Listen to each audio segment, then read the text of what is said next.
En el siguiente video vamos a hablar un poco acerca de la ideología de Immanuel Kant y también acerca de su ética y la ética que plantea en su ideología.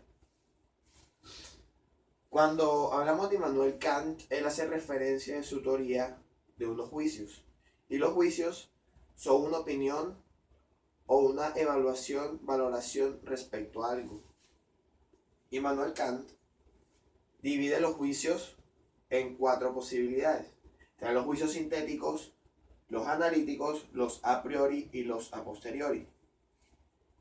Resulta que cuando se habla de la definición de ciencia para Kant, él nos dice que la ciencia está compuesta por juicios sintéticos a priori, lo cual, después de la explicación, entenderemos que no es muy coherente porque no hay relación respecto a lo que define a cada uno.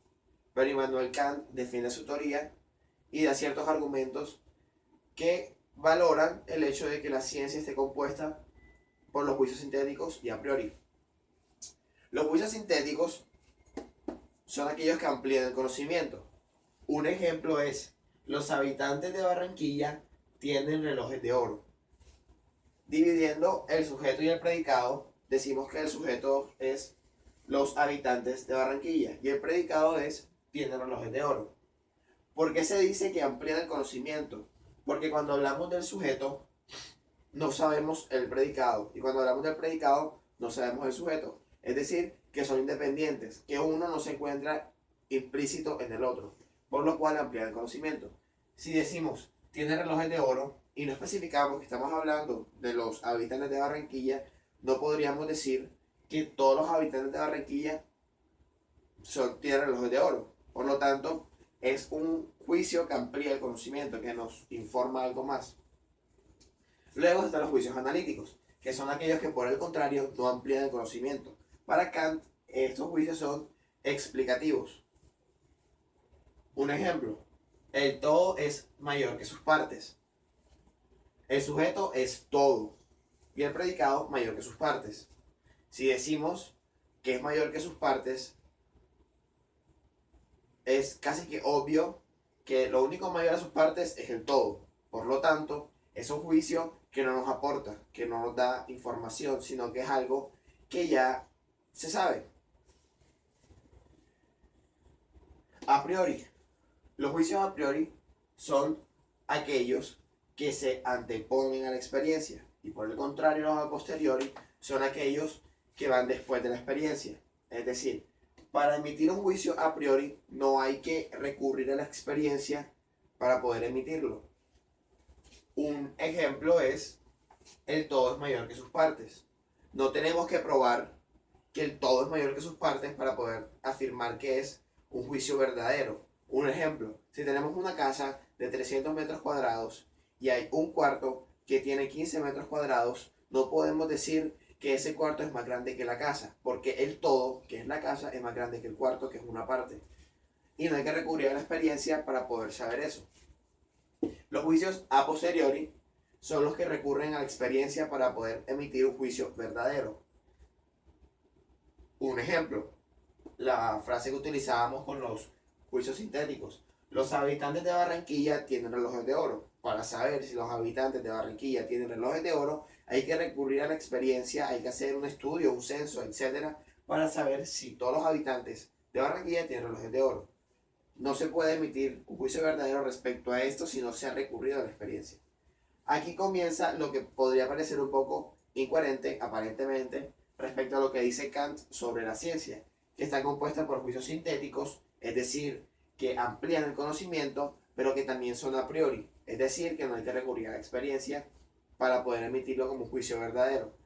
Esto suele tener cierta controversia porque algunos filósofos dicen que no tiene sentido y otras personas aparentemente tampoco lo entienden, pero para Kant sí tiene sentido, porque Kant dice que la ciencia tiene que componerse por principios universales que vendría haciéndolo a priori, es decir, que no tengan que recurrir a la experiencia, al empirismo para poder emitirlo como juicio verdadero y también que amplíe nuestro conocimiento, es decir, que sean juicios sintéticos.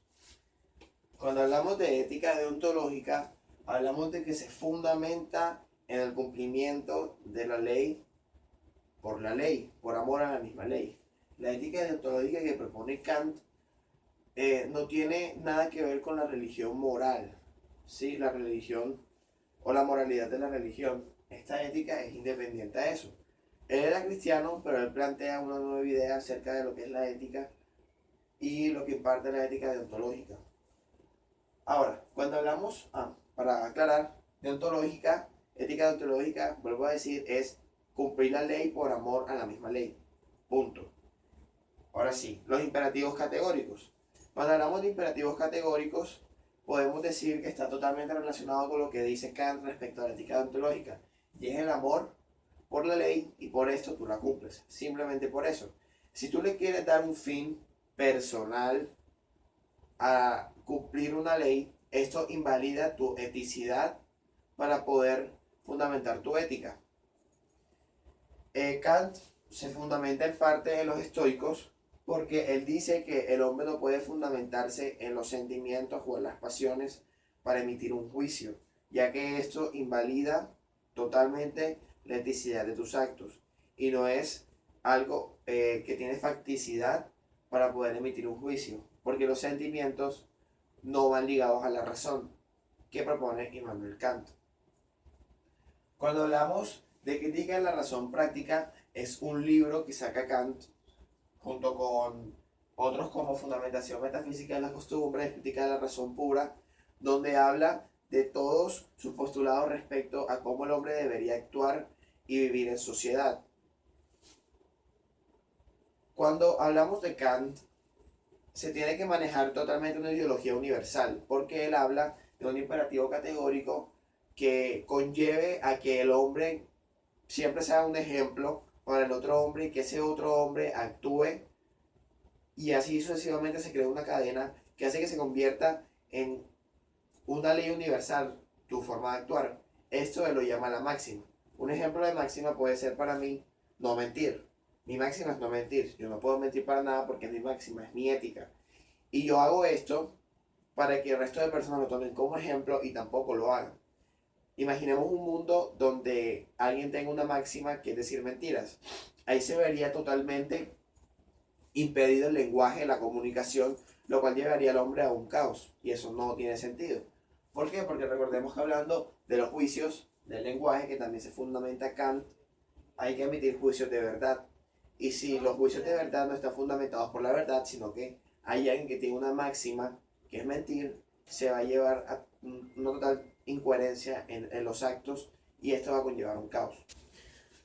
Cuando hablamos de la fundamentación metafísica de las costumbres de Kant, decimos que para Kant la única opción racional para la moralidad del hombre es la ley.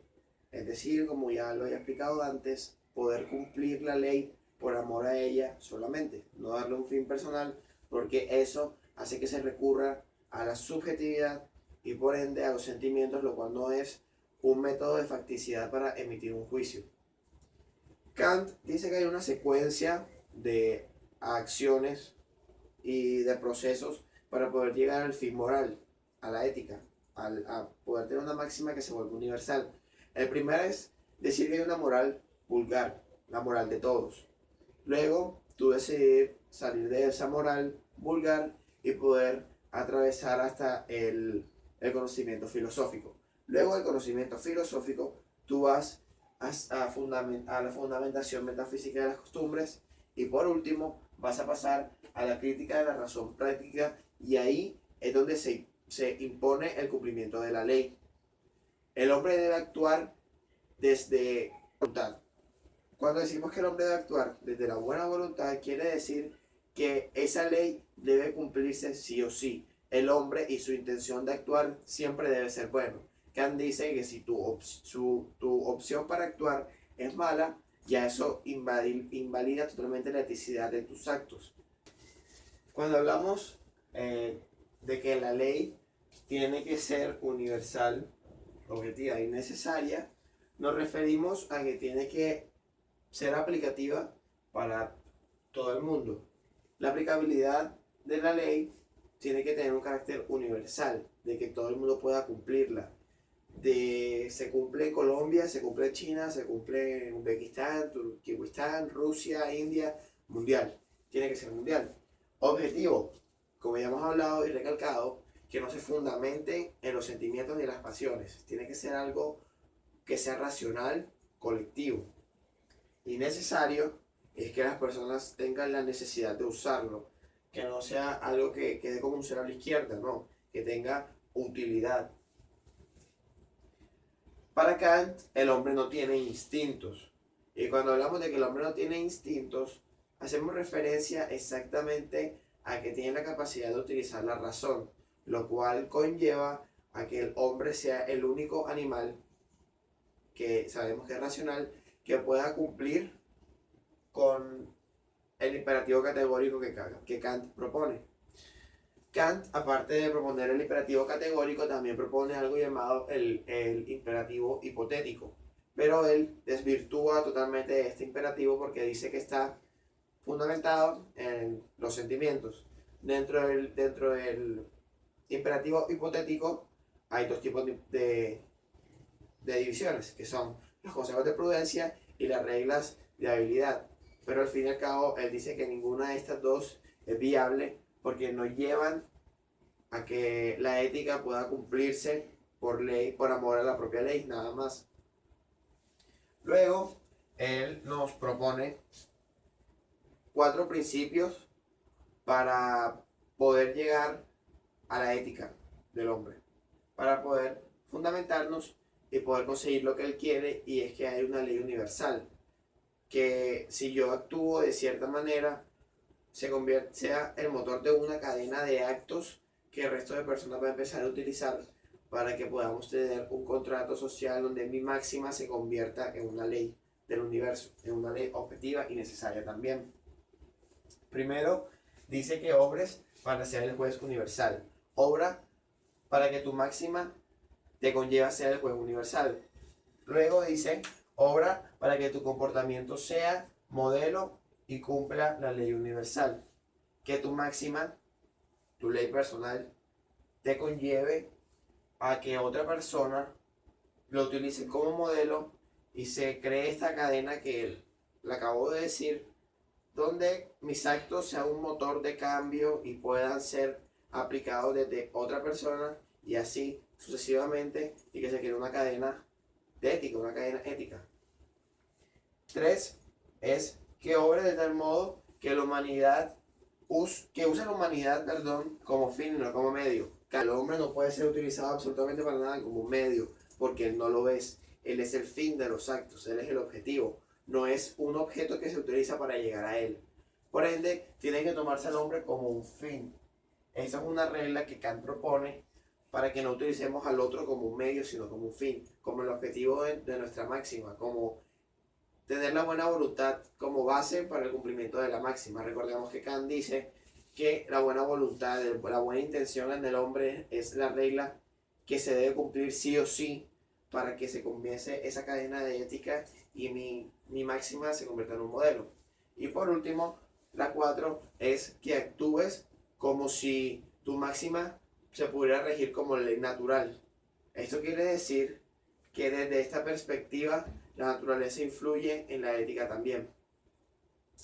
Por último, un dato importante que nos dio al comienzo del video es que nace en Königsberg el 22 de abril de 1724 Immanuel Kant, y se le reconoce por ser el último pensador de la modernidad y también por esto del imperativo categórico que propone, porque hoy en día hay muchos filósofos que fundamentan sus postulados o que critican los postulados de Kant en determinado caso, porque fue una persona que fue capaz de proponer algo tan complejo como es el imperativo categórico y todo lo que conlleva.